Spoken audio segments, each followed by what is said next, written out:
Yo estoy muy feliz de poder estar aquí. Dios sabe que no son palabras de cajón, sabe que siempre que el Señor me permite venir a Medellín, yo le digo a Pablo, espérame, yo llamo al Paz, lo que él me diga y ya después cuadro el resto de la agenda. Muchas gracias. He estado estudiando, cuando vine hace 9 años estaba en el libro de Lucas, ya voy en Marcos.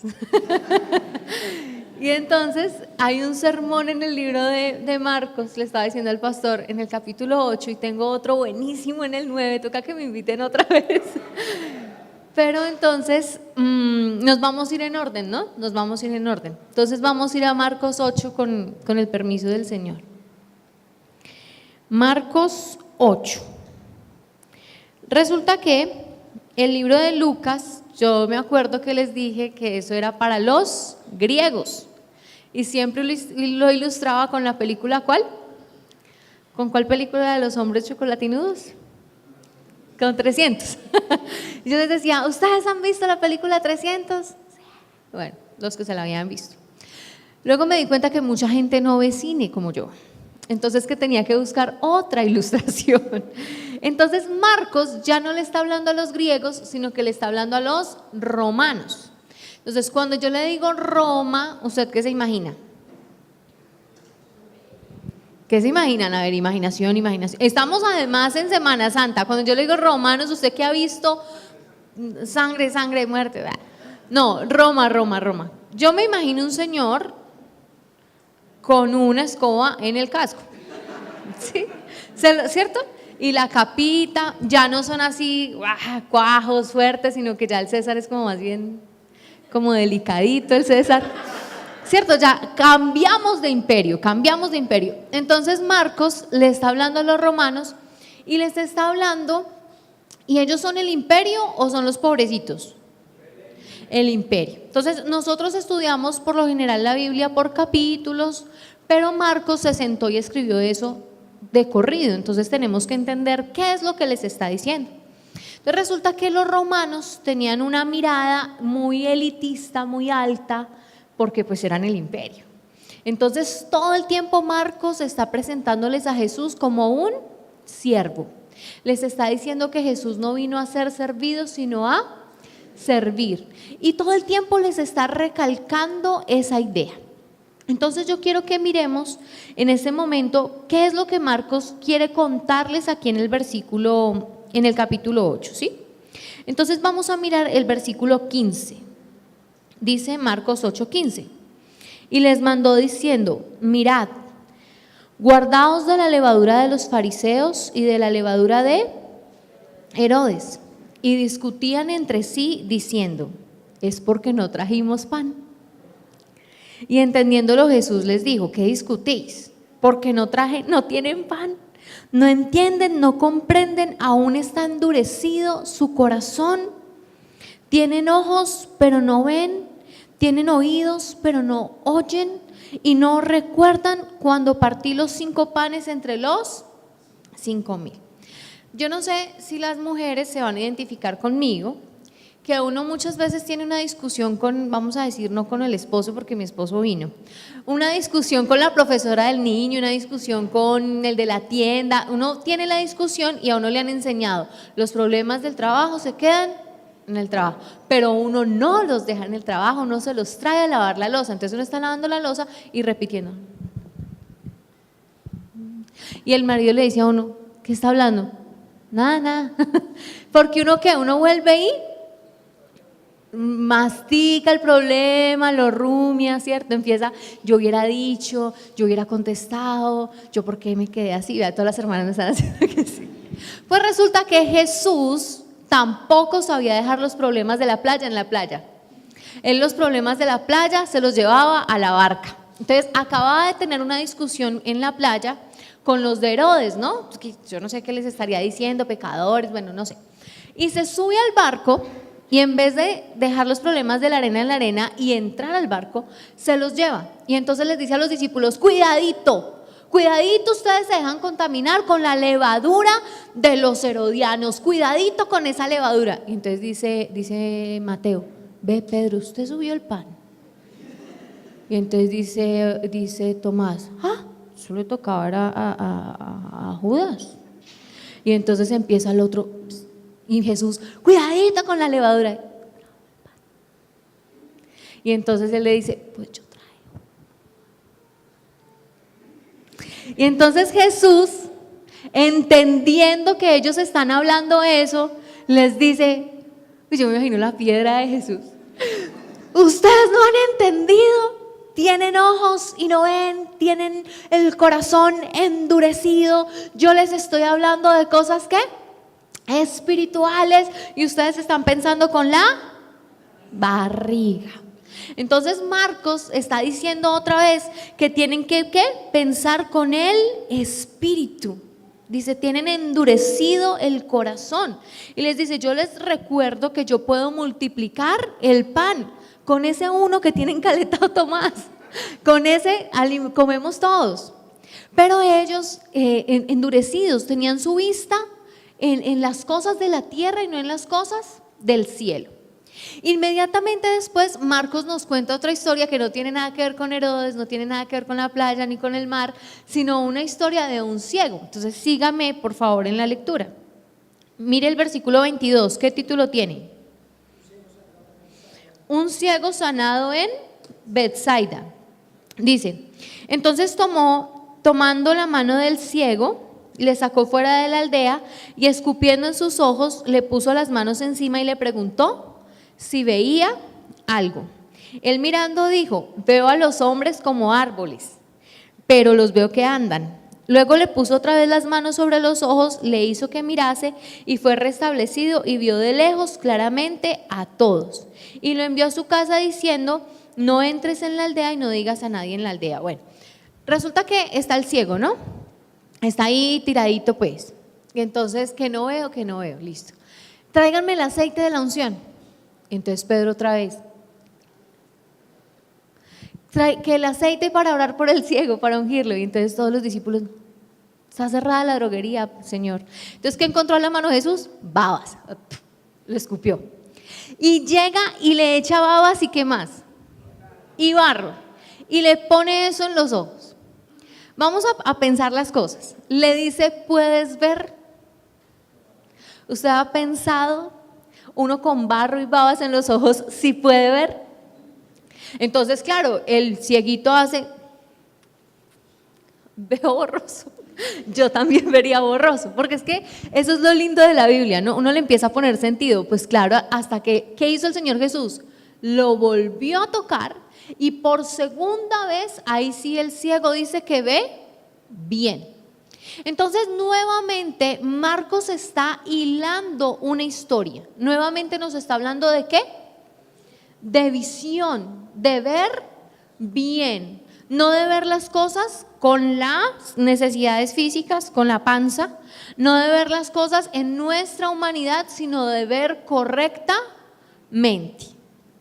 Y entonces ahí sí viene el plato fuerte de esta historia, y es que Jesús anuncia su muerte. Dice el 31.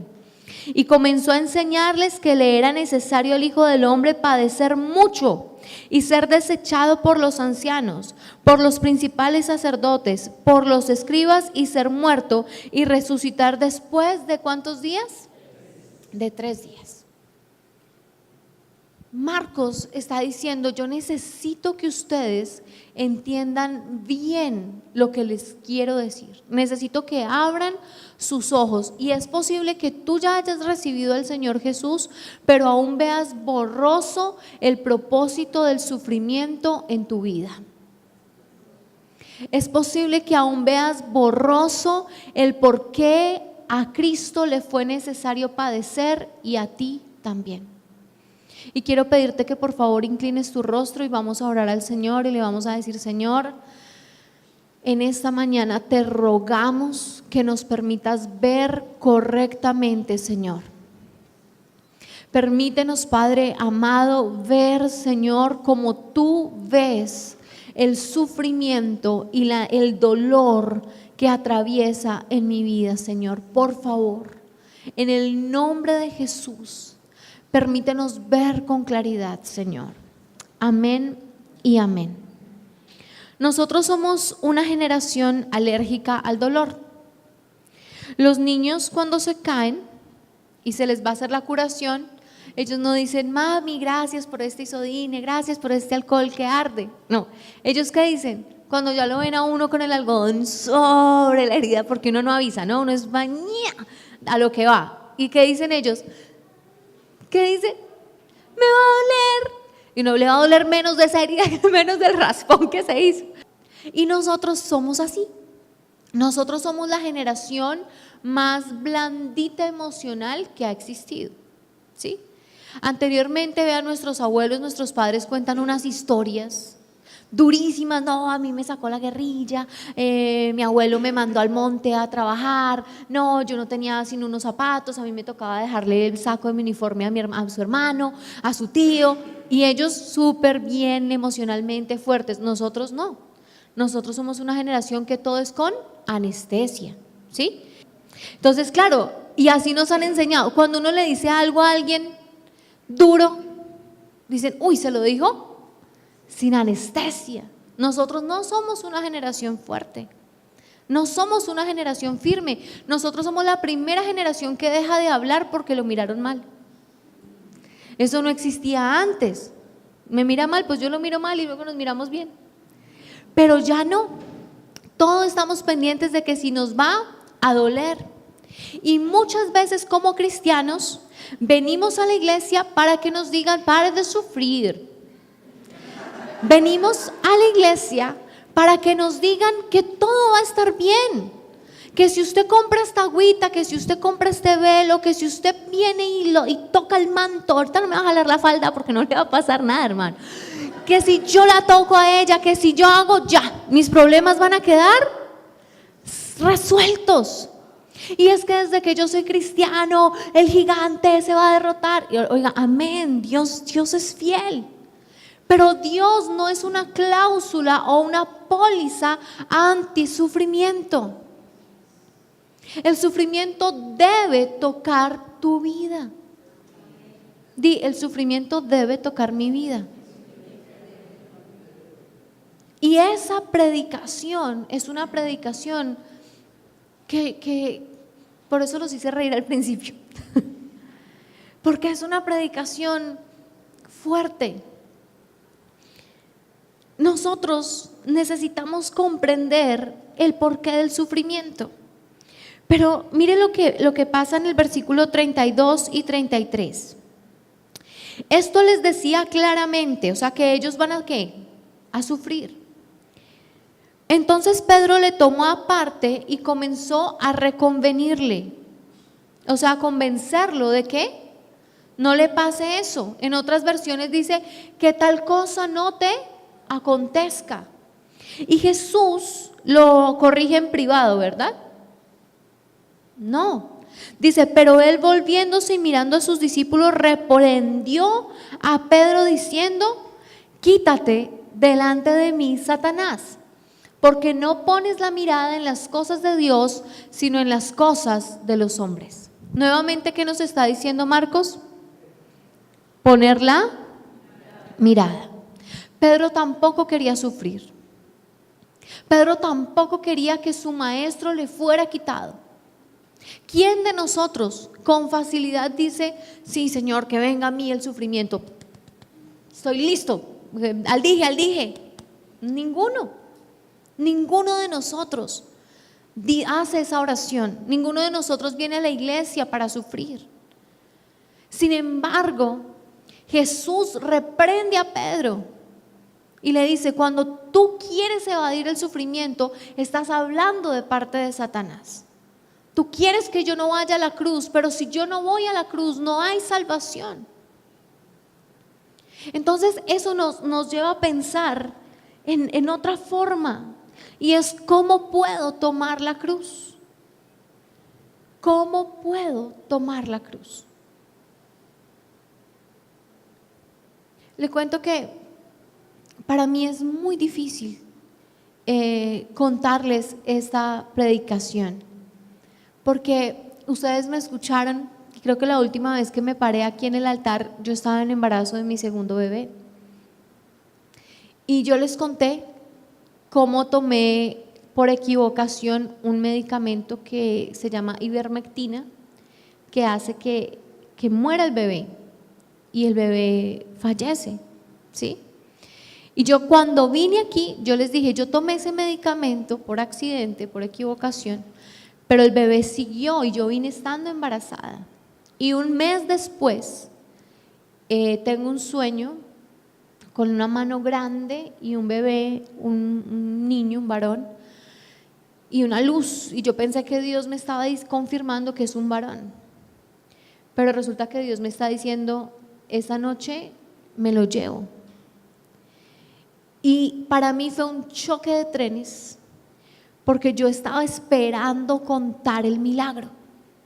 Yo estaba esperando volver aquí con el bebé y decirles, y el Dios en el que creemos puso una barrera protectora en la placenta y ese veneno no tocó al bebé y el Señor es fiel.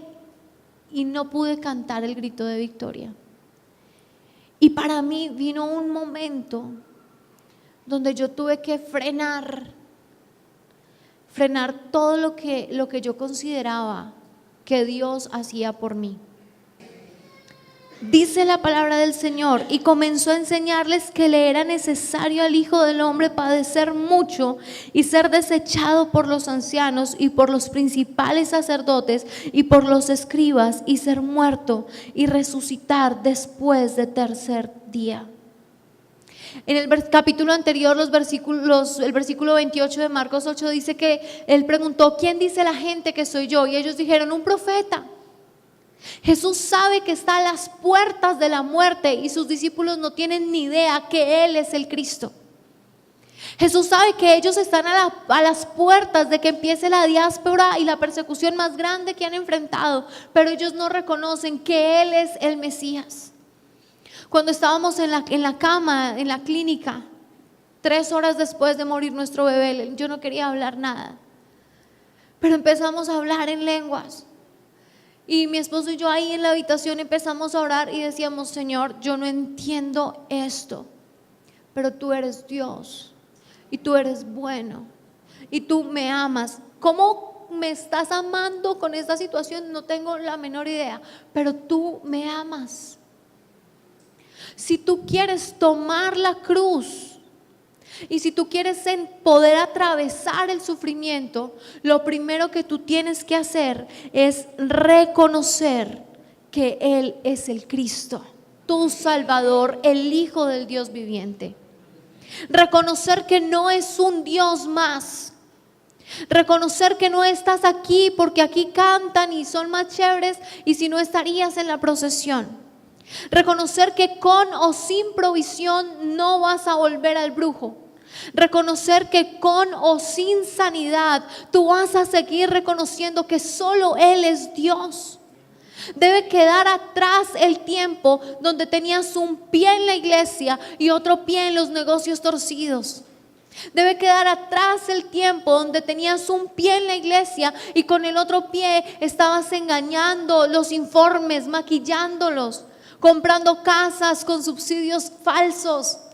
Ese tiempo debe quedar atrás, sin importar el tipo de sufrimiento, sin importar la prueba que atravieses, sin importar las dificultades que tengas o lo que te pueda venir por ser honesto o lo que te pueda venir por ser leal.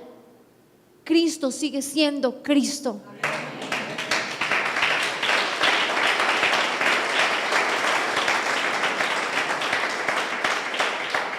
Cuando venga tu cruz, la única forma en que tú vas a poder cargarla es si reconoces que Él es el Señor. El segundo punto es que tú tienes que reconsiderar el propósito del dolor en tu vida. Reconsiderar. Pedro no quería que viniera el sufrimiento. Pedro es un judío desde nacimiento. Cuando a Pedro en el capítulo anterior le preguntan, ¿quién dice la gente que soy? ¿Quiénes dicen ustedes que soy? Pedro dice, tú eres el Cristo. Pero ¿por qué? Si un capítulo anterior nos dice que él reconoció a Jesús como el Cristo, en el siguiente capítulo él le está diciendo, no quiero que te mueras. Si él sabe que Jesús es el Cristo, es porque ha leído las profecías donde dice también que el Cristo debe morir y debe padecer, y dice que su rostro quedaría desfigurado para que nadie lo desease. Si Pedro reconoce que Él es el Salvador, también reconocía y debía conocer las escrituras que decían que el Salvador iba a ser desechado, iba a sufrir e iba a morir. Pedro quiere la resurrección, pero no quiere la crucifixión. Y a veces como hijos de Dios nos pasa igual. Queremos la bendición, queremos la prosperidad, pero no queremos morir a nuestros delitos y pecados. Queremos cantar aleluyas al Señor, pero no queremos tener una vida financiera limpia, íntegra. Queremos que nuestros hijos sean correctos, ciudadanos del cielo, pero en las pantallas de nuestras casas se derrama sangre y pornografía disfrazada a través de las películas y no ponemos freno a eso. Queremos la bendición, pero no queremos morir. Cuando viene el sufrimiento a tu vida, empiezas a morir de verdad. Nosotros somos una generación que le tiene anestesia y corrección a todo. Pero hay procesos en tu vida que debes atravesar y nadie te va a acompañar en ese dolor. Eres tú y Dios. Eres tú y el Señor. Pero reconsidera el propósito de ese sufrimiento. Reconsidera de que aún a los hijos de Dios necesitan morir juntamente con Cristo. La Biblia dice, con Él estoy juntamente crucificado. Y ese versículo no es simplemente cantar aquí y decir, ya no vivo yo. Ese versículo es salir a la calle y hacer las cosas bien, porque ya no vivo yo. Y luego cantamos gracia sublime. ¿Cuántos hemos sentido el perdón de Dios? Usted acá lo ven a uno bien presentado, pero usted no tiene idea de lo que el Señor me ha perdonado, cómo Él me sustenta, cómo puedo depender de Él. Pero cuando viene el sufrimiento, empiezas a verle de manera más cercana, porque ya no es lo que otro te cuenta, es lo que tú conoces de Él. Reconsidera el propósito de la muerte. ¿Qué quiere Dios matar en ti? ¿Qué es a lo que debes morir?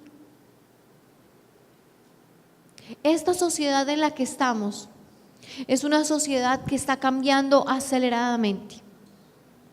Se hizo un estudio que se presentó a la UNESCO sobre por qué el socialismo, si es tan bueno, fracasó.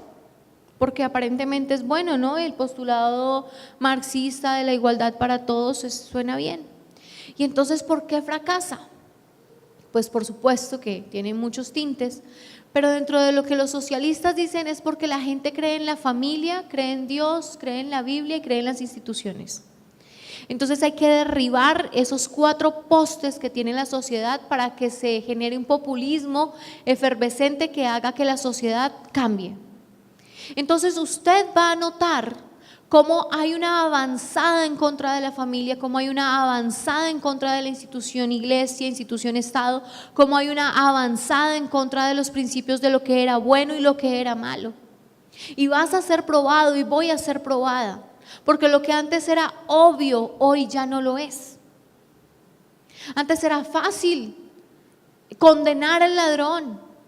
Ahora no, porque entonces tiene sus matices, si robó por hambre, si robó por necesidad, entonces ya no lo judicialicemos. Antes era fácil decir, este es un abusador, pero ahora decimos, y si tiene una cuestión psicológica, si él también fue abusado, él no es victimario, él es víctima. Ya no hay una línea fija que nos permita ver lo bueno y lo malo.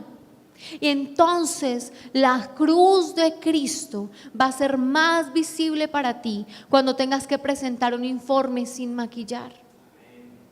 La cruz de Cristo va a ser más visible para ti cuando tengas que corregir a un hijo sin ira, sin repetir lo que hicieron tus padres en ti. Entonces esas situaciones que tú vives, esas situaciones que tú enfrentas, Debes reconsiderar el propósito que Dios tiene con ellas. Reconsidera. Ahora, pero usted me está diciendo, pero ¿por qué quiere que yo sufra? Eso no es una prédica que saca muchos amenes. Mira el versículo 34.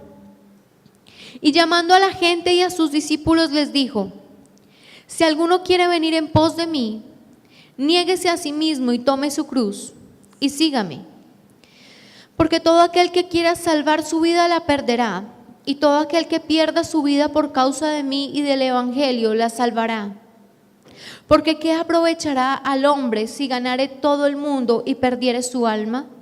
¿O qué recompensa dará el hombre por su alma?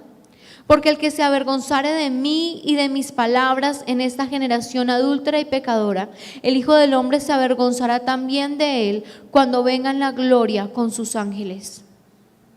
En español no se ve claramente este juego de palabras. Tenemos la palabra, vamos a mirar nuevamente, por favor, el versículo 35. Dice: porque todo el que quiera salvar su vida, la perderá. Y luego aparece el juego de palabras, perder y salvar, ¿cierto? Entonces para nosotros es, pues el que pierda su vida, pues la salva, y el que la salva, pues se pierde. Como que se explica así, pero tiene un significado más profundo cuando leemos el idioma original. En griego dice: si tratas de aferrarte a la vida, y aferrarte, o la palabra que utiliza para salvar la vida, significa obtener ganancias materiales. Entonces, la traducción correcta del versículo, o más larga del versículo, sería: si tu vida, si el propósito de tu vida es obtener ganancias materiales, la perderás, que significa apolumi, que sería serás destruido completamente. Y luego termina el versículo: pero si entregas tu vida por mi causa y por la buena noticia, la salvarás. Y entonces dice la ganarás, que ya no está diciendo ganancias materiales, sino salvación de vida eterna. Y para reforzar el texto, entonces dice el versículo 36: ¿y qué beneficio obtienes si ganas el mundo entero? Y ahí vuelve a aparecer la palabra ganar, y significa otra vez ganancia material.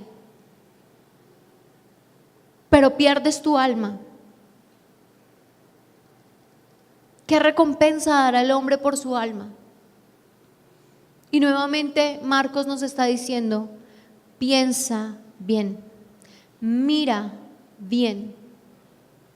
El único propósito que tiene tu vida es prepararte para la eternidad con Dios. Ese es el propósito por el que tú estás aquí, este lapso. Daniel tuvo un lapso de vida de 4 meses. 4 meses en mi vientre. Salgo de Izum, sana emocionalmente, además sana físicamente, porque aunque el bebé murió, la bacteria por la que me tomé ese medicamento no murió. Pero allí el Señor me sana y recibo la llamada de una compañera de la universidad: Giselle, mi cuñada y mi hermano tienen un bebé de 7 meses y lo tienen que sacar del vientre. Ellos tienen que decidir si firman o no. Está en riesgo, está comprometida la vida de ella. No quieren hablar con nadie, pero yo les dije que usted es pastor y que usted perdió un bebé. Solo la quieren escuchar a usted. La llamo y le puedo hablar desde las entrañas.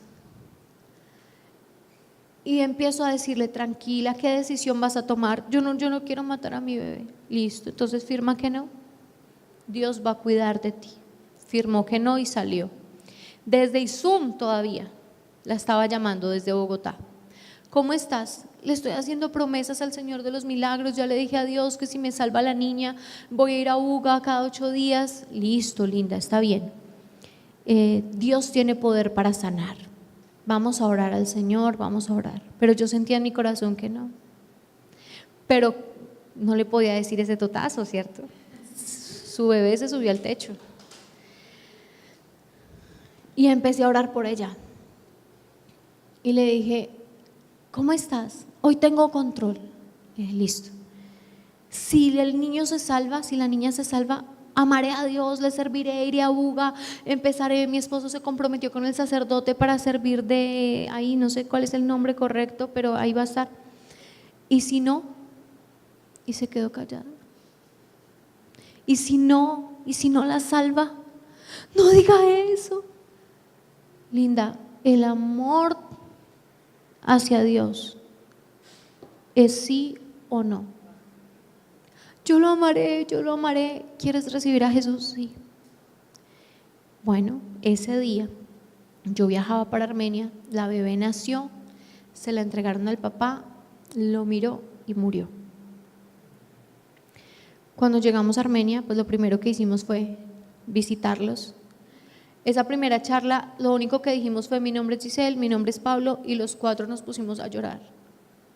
Y eran lágrimas tan sinceras, tan genuinas, tan sentidas.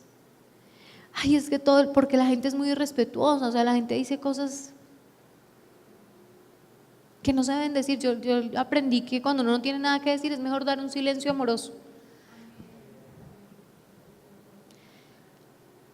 Y ellos dicen: es que no entendemos. Y yo: pero ¿vas a amar a Dios? Sí. ¿Te puedo enseñar a leer la Biblia? Sí. 4 años después los dos sirven al Señor y están en preseminario bíblico.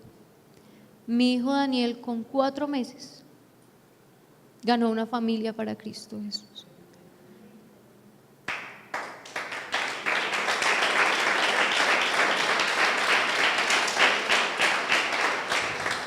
Cada momento de dolor tiene un propósito. Si tu único propósito es ganar dinero, tú serás destruido completamente. Si la única razón por la que tú estudias una carrera profesional es para lucrarte de ella, tú serás destruido completamente. Si la única razón por la que tú tienes una empresa es para darte una vida que no tuviste en la niñez, tú serás destruido completamente.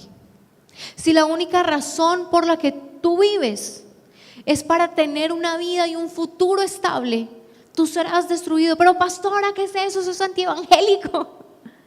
Hermano, lo que pasa es que si ese es su único propósito, usted por ese propósito va a hacer lo que tenga que hacer. Y Jesús lo sabe. Y entonces Jesús permite momentos de sufrimiento para que tú determines cuál es el propósito de tu vida. Y para que tú sepas que si alguno quiere obtener ganancias materiales será destruido completamente, pero si alguno pierde su vida por Jesús y por su causa, entonces se encontrará con Él y lo verá tal como Él es. El dolor y la cruz nos permite reconocer que Él es el Cristo, que Él es el Dios verdadero. El dolor y la cruz nos permite reconsiderar el propósito de nuestra vida. Pero también el dolor y la cruz nos permite rendirnos ante su presencia. Ríndete. Los discípulos aún tienen puestos los ojos en la comida, pero Jesús les está hablando claramente y les está diciendo: a través del sufrimiento preservaré tu vida. Si el Señor no trae esos momentos que quiebran nuestro corazón, que nos tumban el caminado, posiblemente nuestra vida se va detrás de pasiones vergonzosas. Pero Jesús quiere a través del sufrimiento recordarte que el propósito de tu vida es predicar el evangelio. Di: el propósito de mi vida es predicar el evangelio. Si alguien se avergüenza de mí y de mi mensaje en estos días de adulterio y pecado, el Hijo del Hombre se avergonzará de esa persona cuando regrese en la gloria de su Padre con sus santos ángeles. Jesús resume la situación así: o te avergüenzas de mí o me reconoces delante de la gente. Cuando tú no predicas, tú estás avergonzándote de Jesús. Cuando tú vas a tu trabajo, cumples en tu oficina, cumples en tu labor en la calle y te quedas en silencio ante la persona que está pecando, ante la persona que está en una necesidad espiritual, te quedas en silencio, tú te estás avergonzando de aquel que te dio la vida. Y cuando descienda el Padre Celestial en su gloria, te acercarás a Él con emoción a decirle: te estaba esperando. Y el Señor va a sentir vergüenza. Yo no puedo imaginarme la cara de Jesús avergonzado de mis conductas. Yo te podría hacer una lista de lo que es pecado, pero si es algo que no puedes hacer delante de Jesús, así la sociedad diga que está bien, es maldad. Es tiempo de entender que el propósito de estar en esta iglesia, del propósito de caminar con Dios, es que tu vida sea para la causa de Jesús. Reconoce que Él es el Cristo. Reconsidera el propósito de tu vida y ríndete a servirle al Señor. Porque a veces nuestra bendición y nuestra abundancia nos alejan de los que están en sufrimiento. No podemos entenderlos y les predicamos: pues vente a Cristo, pues mira, yo sí estoy, el gozo que tengo yo. Pero el sufrimiento y el dolor te permiten compadecerte y entender. ¿En qué área, en qué lugar debes predicar a Cristo? ¿De qué manera tu vida puede ser hoy consagrada a servir a Jesús? ¿De qué manera tú puedes empezar a hablar del Señor en tu trabajo, en tu oficina, en el colegio de tus hijos? Entiende que hay una forma de resucitar con Él. Y es primero morir. ¿Qué tal si inclinas tu rostro?